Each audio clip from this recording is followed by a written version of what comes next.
यानी 5 साल मेहनत करें नेता, वो सोचें कि वो लोकसभा का चुनाव लड़ेंगे, लेकिन टिकट मिल किसे रहा है या देने की कोशिश किसे की जा रही है, वो हम आपको बताएंगे। लोकसभा चुनाव में बॉलीवुड सितारों की तरह भोजपुरी के सितारों की भी अहमियत बहुत बढ़ गई है। सीएम योगी से मुलाकात के बाद कयास लगाया जा रहा है कि भोजपुरी के सुपरस्टार दिनेश लाल यादव उर्फ निरहुआ बीजेपी की तरफ से आजमगढ़ और रवि किशन गोरखपुर से चुनाव मैदान में आ सकते हैं। खबर तो यह भी है कि रवि किशन हो सकता है कि जौनपुर से भी चुनाव लड़ जाएं, क्योंकि यह उनका गृह जनपद है।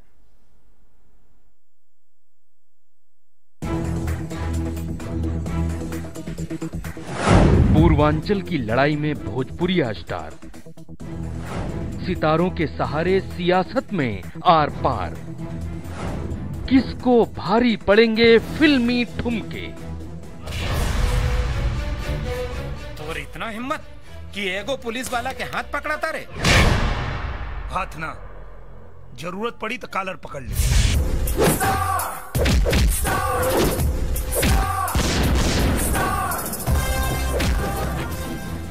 यूपी के सियासी मैदान में सितारों की चमक धमक अब और बढ़ने जा रही है। अभी तक मैदान में बीजेपी से हेमा और जया प्रदा थीं। अब भोजपुरी फिल्मों के बड़े सितारे भी संग्राम में आने को तैयार हैं। सीएम योगी से भोजपुरी फिल्मों के 2 बड़े चेहरों की मुलाकात कुछ इसी तरह के संकेत दे रही है। निरहुआ ने बीजेपी ज्वाइन की। सीएम योगी से मुलाकात करके पार्टी के आदेश पर आगे का रास्ता तय करने की बात कही। तो रवि किशन भी पीएम मोदी के गुणगान करके लोकसभा की इस जंग में अपनी दमदार मौजूदगी दिखाने को तैयार। तो जीत के लिए बना, ऐसे अद्भुत प्रधानमंत्री जी के लिए मुझे ये गाना था। ये पूरा देश गा रहा है, पूरा विश्व जानना चाह रहा था कि हमारे प्रधानमंत्री के लिए देश क्या सोचता है। और 2019 में बड़ी भारी मतों से विजयी हो रहे हैं भारतीय जनता पार्टी के हमारे ये अद्भुत से प्रधानमंत्री माननीय श्री नरेंद्र मोदी जी। तो उनके लिए एक मैंने छोटी सी भेंट की, वो मेरी भावनाएं थी। बीजेपी ज्वाइन कर रहे हैं, भारतीय जनता पार्टी ज्वाइन कर रहे हैं। आगे जो भी पार्टी का आदेश होगा उस हिसाब से चलेंगे, करेंगे। हम जो है वो भारतीय जनता पार्टी के साथ हैं। हम भी चाहते हैं कि देश में जो है फिर से नरेंद्र मोदी जी प्रधानमंत्री बने, और इसलिए हम जुड़ रहे हैं। और आगे जो भी आदेश होगा हर कदम हम साथ में रहेंगे। तहनी लोगन के तो पूरा कपड़ा कीचड़ में सना गई। देख, तू अपन औकात से ढेर आगे बढ़ रहल बाड़े। अरे ते में इतना गुस्सा करे की का जरूरत बा। हमें थाना के नया दरोगा है। पहले ये कहा जा रहा था कि गाजीपुर से ताल्लुक रखने वाले निरहुआ अखिलेश यादव के संपर्क में हैं और वो समाजवादी पार्टी में शामिल हो सकते हैं, लेकिन अब वो बीजेपी में हैं। ये भी कहा जा रहा है कि निरहुआ आजमगढ़ सीट से बीजेपी के उम्मीदवार बन सकते हैं। आजमगढ़ यूपी की हाई प्रोफाइल सीट है।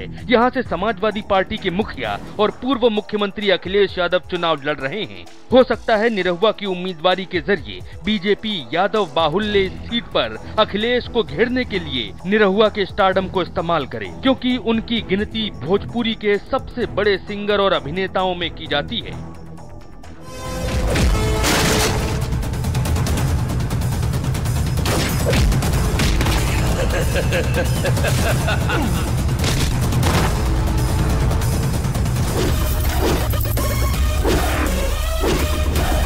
बलात्कारी लोगन के खातिर दरोगा ना, जल्लाद है हम। वहीं जौनपुर से कांग्रेस के टिकट पर चुनाव लड़ चुके भोजपुरी के एक और बड़े सितारे रवि किशन को इस बार बीजेपी अपना उम्मीदवार बना सकती है।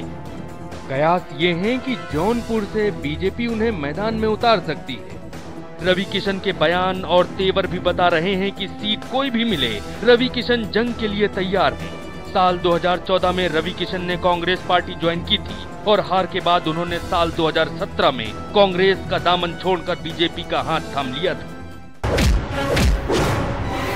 हमें थाना के नया दरोगा है। पूर्वांचल की लड़ाई इस बार बदले हुए समीकरण में सबसे कठिन मानी जा रही है। ऐसे में अभी तक डायरेक्टर और प्रोड्यूसर्स के इशारों पर डायलॉग और ठुमके लगाने वाले ये सितारे सियासी पार्टियों की किस्मत को अपनी चमक से बदलने को तैयार हैं। ब्यूरो रिपोर्ट, भारत समाचार। तो भोजपुरी स्टार ही नहीं, बॉलीवुड के भी